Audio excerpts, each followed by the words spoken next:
och tittar på en grupp som heter Inte rasist, men förkortas IRM.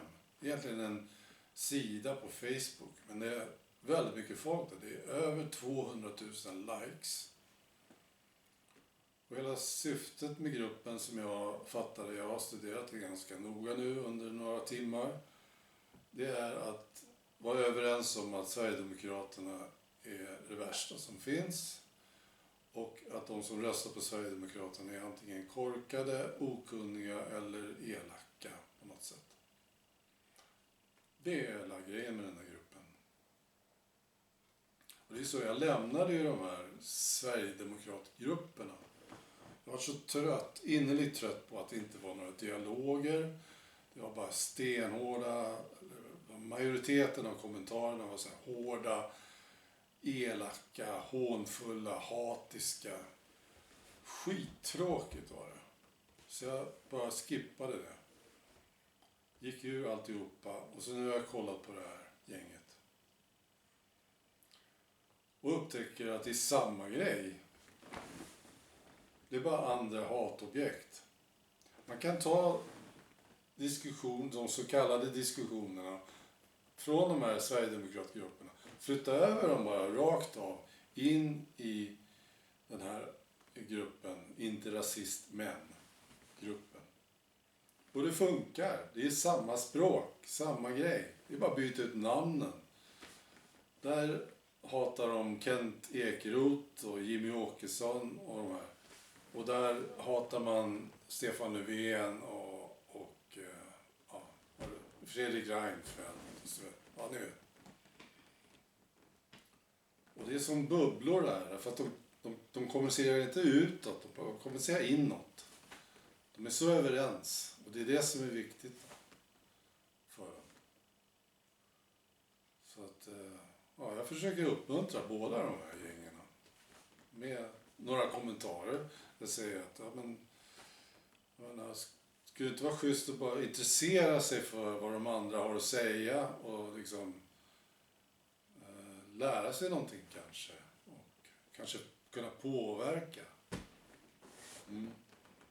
Då är det schysst tycker jag. Det finns ju bra grejer där och det finns bra grejer där. Så mycket dåligt där och mycket dåligt där. Ja, så är det. Det stora mysteriet i den här inte rasist men-gruppen, det är hur fan går det till att ett rasistiskt parti bara växer och växer. Det är det stora mysteriet. När Sverigedemokraterna var lite mindre, då kunde man fortfarande förklara det med att det var dumskallar som röstade på dem. Men nu är det en femtedel av svenska befolkningen. Hur funkar det? Ett rasistiskt parti. Vi är snart 1 miljon rasister i det här landet. Deras teori går oftast ut på att Sverigedemokraterna är utanför etablissemanget. Att folk är trötta, missnöjda med de etablerade partierna och därför vill de rösta på Sverigedemokraterna. Men det är det är fel enligt min uppfattning. Jag ska förklara varför Sverigedemokraterna växer. Det har att göra med verkligheten. Flyktingkrisen. Vi har en sjuhelsikes massa nytt folk som har kommit till landet. Och brottsligheten ökar. Och det här börjar drabba Svensson nu. Det har kommit så långt ut i samhället. Så att nu är Svensson drabbad. Svensson börjar kunna se det här problemet med egna ögon. Eller genom folk som man känner. Eller sin familj och så vidare. Jag ska berätta ett exempel faktiskt från idag. Jag träffade ett äldre par, säkert 80 år gamla. Bor i Fagersjö, precis söder om Stockholm. I ett radhus. Och där har de byggt ett asylboende. Kvinnan är ute och går på kvällen med sin hund. Möter en man som går fram och sparkar till hunden. Hon går hem, gråter, väldigt upprörd. Och det är precis det här jag pratar om.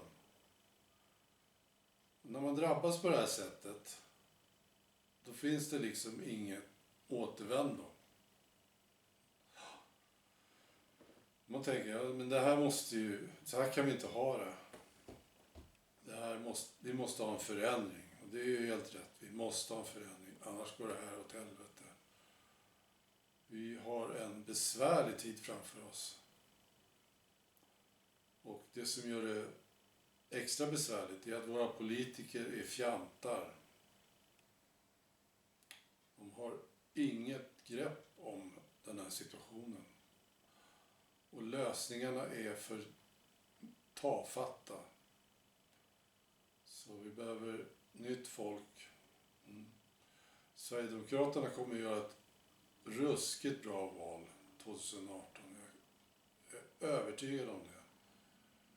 Det är inte så mycket på egen prestation, utan det handlar om att folk nu tänker att nej men, ja, det här gamla paret till exempel, de pratar ju om det här naturligtvis. Berättar för sina vänner och sina bekanta. Det är ju en upprörande, väldigt obehaglig händelse. Så där har du det.